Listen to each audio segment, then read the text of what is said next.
Hello everyone, welcome back to my booktube channel. Today's video is going to be a bookish breakdown. What I mean by this is basically just a series guide to some of my favorite series or just series that I finished.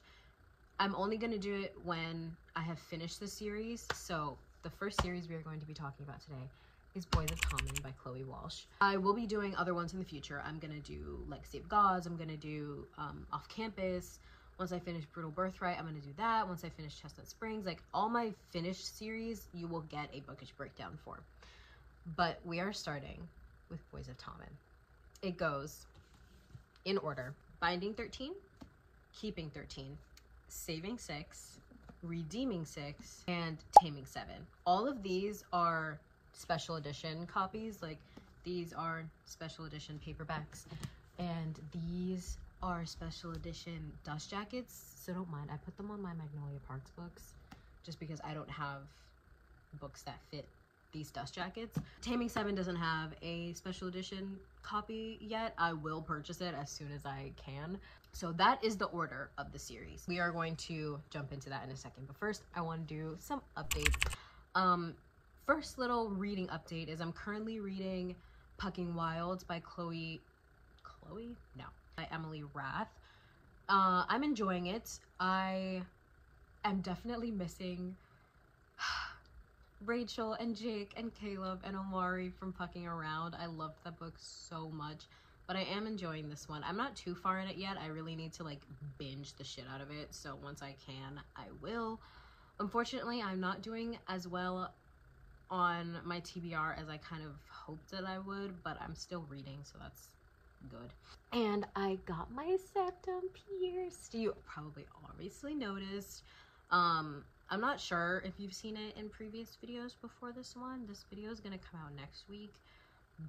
You've definitely seen it in my unboxing, which is the video right before this one. But I just got my nose pierced on Sunday. It is Thursday right now when I'm recording this, and I love it. I hope you guys like it because I love it. You would not imagine how many times you hit your nose until you have something there that is like kind of painful, but I love it. Those are my updates. Let's get into the video. I'm going to talk about the series in duets as well as a whole. So the first duet is Binding and Keeping 13. This duet follows Johnny and Shannon. And then there is Saving 6 and Redeeming 6. This is the second duet in the series, and it follows Joey and Aoife.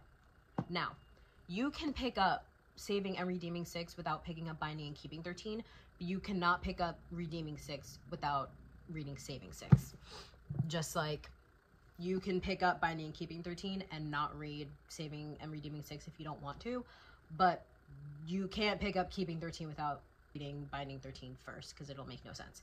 Now, would I recommend reading one duet and not reading the other? No.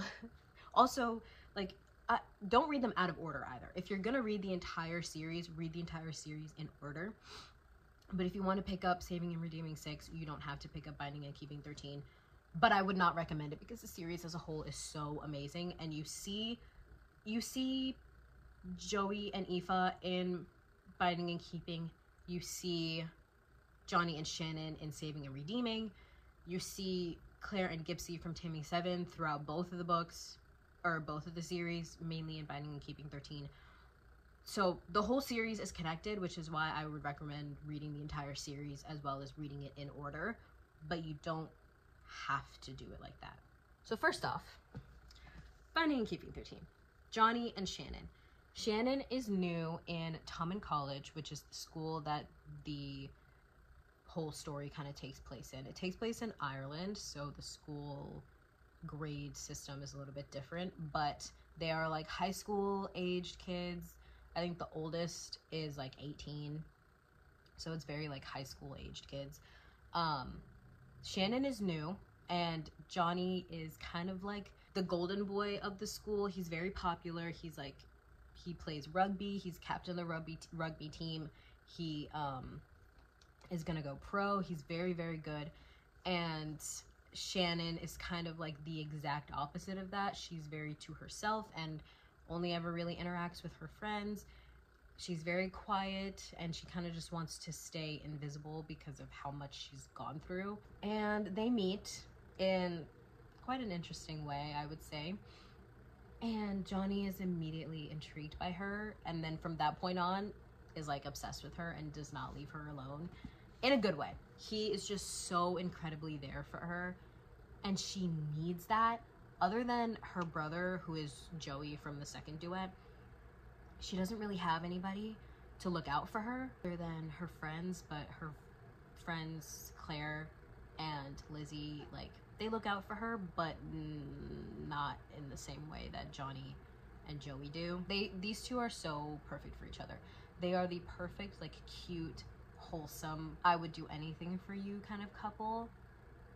Oh, they are so adorable. They are so adorable. These books have some of my favorite quotes ever. I sobbed reading these. I sobbed reading the whole series. So if you want to cry, if you want pain, I highly recommend. But if you also want to laugh and just become so incredibly connected to these characters, I highly, highly, highly, highly recommend reading this series. We have Saving and Redeeming 6. These two books follow Joey and Aoife. Joey, like I said, is Shannon's older brother, and Aoife is basically, you see Joey and Aoife already together in Binding and Keeping 13, but this book goes way back in time to when they first met, when they were like 12, 13 years old. And it is, these two books combined are their entire relationship with each other. Like their friendship, their actual relationship, every single fucking detail of these two characters' lives that have to do with each other are in these books. And it is the most heartbreaking story I've ever read in my life. These two characters they just mean so fucking much to me. I love Johnny and Shannon with every fiber of my being, but there's just something about Joey and Aoife that fucking got me. She was so incredibly there for him. He struggled so much, and she never gave up on him. She never gave up on him. And he was so flawed, but still such a good person. Like, you can see why she never gave up on him, because everyone knew the kind of person that he was. Oh my god, I love them so much. And then just in general, in terms of their relationship, they were like that witty, clever, like, I hate you, but you're my favorite person in the world, you're my best friend kind of banter. Oh my god, I loved them. I love them, I love them, I love them, I love them. Aoife is such a bad bitch, and I love it. And Joey was just like, he knew that he got a baddie and didn't, like, never made her feel like she needed to be somebody else or like dull her shine or anything like that. Like, he let her fucking shine. He was just like, this is my fucking girl right here, and I'm here for it. I love them. They are everything. They are so everything. I love them so much. And then we have Claire and Gypsy in Taming 7. This story is basically, you already know that these characters have basically a relationship with each other because of Binding and Keeping 13, but you don't really know the history of it. You kind of get the history in this book. I didn't love the plot of this book, I'm not gonna lie, but I loved the characters, so like, I still rated it pretty high. Like I said, Claire and Gypsy, it is very much like it's always been you, we've been in love with each other since we were children, you are my best friend kind of relationship. I tell you everything, you tell me everything, and we are always there for each other. That is Claire and Gypsy to a T. I will say, Binding 13, 5 stars. Keeping 13, 6 stars. Saving 6, 5 stars. Redeeming 6, 6 stars. Taming 7, I rated 4.5 stars. I still rated it fairly high because like I said, I love the characters so much. I couldn't in good conscience rate this book any lower, but I didn't love the plot. It just felt like for a Claire and Gypsy book, it didn't really talk much about Claire and Gypsy. It felt like it catered a little bit too much to other characters in the story, which I didn't love, but I still love these characters so much, so it's still 4.5. It's still very high. It was just a little bit disappointing. And also just the fact that this is apparently the only book we get of Claire and Gipsy. The series is currently ongoing, but Claire and Gipsy apparently only get one book. And I don't think that this book was... If this couple was only going to get one book, this book either A, should have been longer, or B, should have just, like, certain plot points should have been taken out, certain things should have been added in. Like, it wasn't the perfect Claire and Gipsy book for it to just be one book.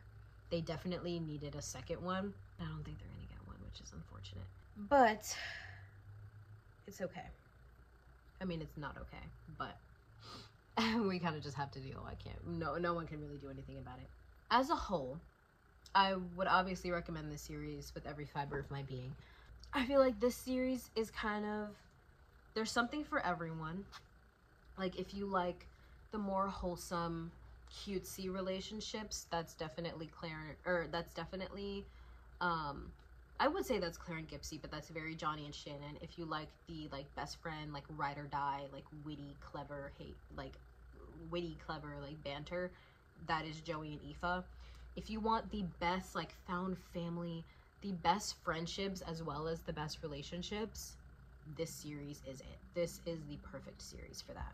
I recommend this series to everyone. To everyone. Search up your trigger warnings for this series, though. This series is not dark, but it is incredibly heavy.